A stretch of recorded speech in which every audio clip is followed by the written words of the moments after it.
It may look like I'm surrounded, but I'm surrounded by you. It may look like I'm surrounded, but I'm surrounded by you. This is how I find my battle. Bonsoir mes sœurs, bonsoir mes sœurs. Bonsoir mes sœurs, bonsoir Simama James.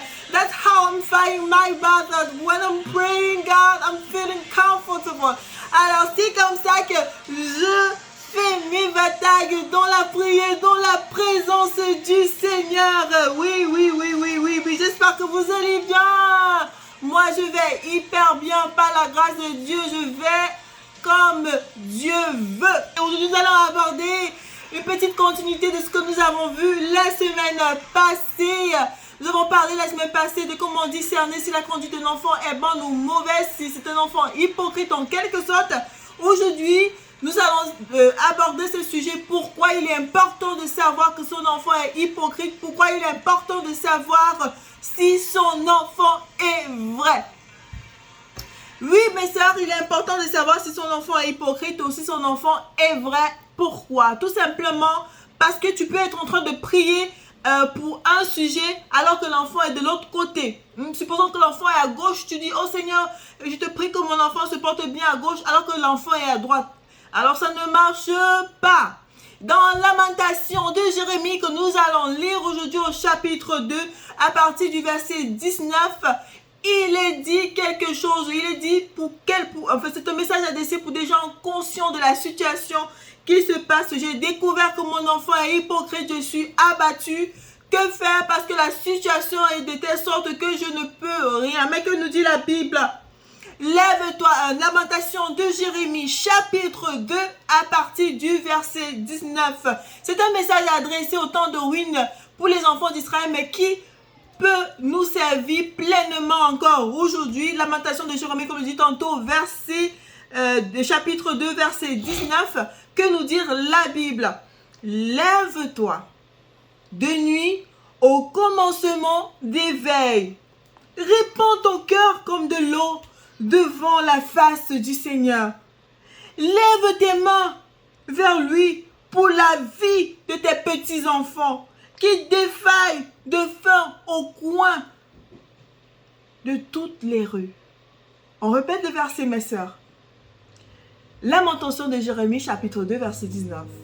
Lève-toi, crie de nuit au commencement des veilles et répands ton cœur comme de l'eau devant la face du Seigneur. Lève tes mains vers lui pour la vie de tes petits-enfants qui défaillent de faim au coin de toutes les rues. Voilà le conseil que Dieu nous donne lorsqu'on sait que notre enfant est en train de...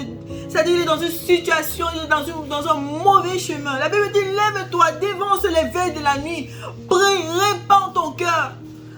Présente ton enfant à Dieu. Il n'est pas trop tard, ma soeur. Ne dors pas. On ne peut pas dormir lorsqu'on a un enfant qui est dans un mauvais chemin. Comment avoir la paix? C'est pas possible.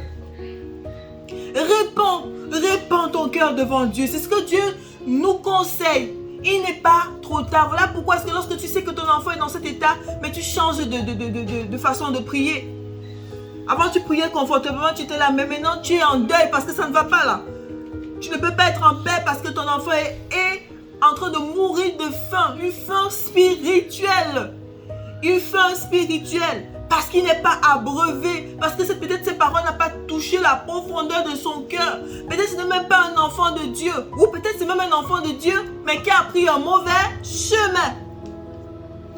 La Bible nous conseille de prier. Et plus tard encore, dans l'épître de Jacques chapitre 5, il nous a dit, au verset 17, il nous a dit quelque chose concernant également la prière.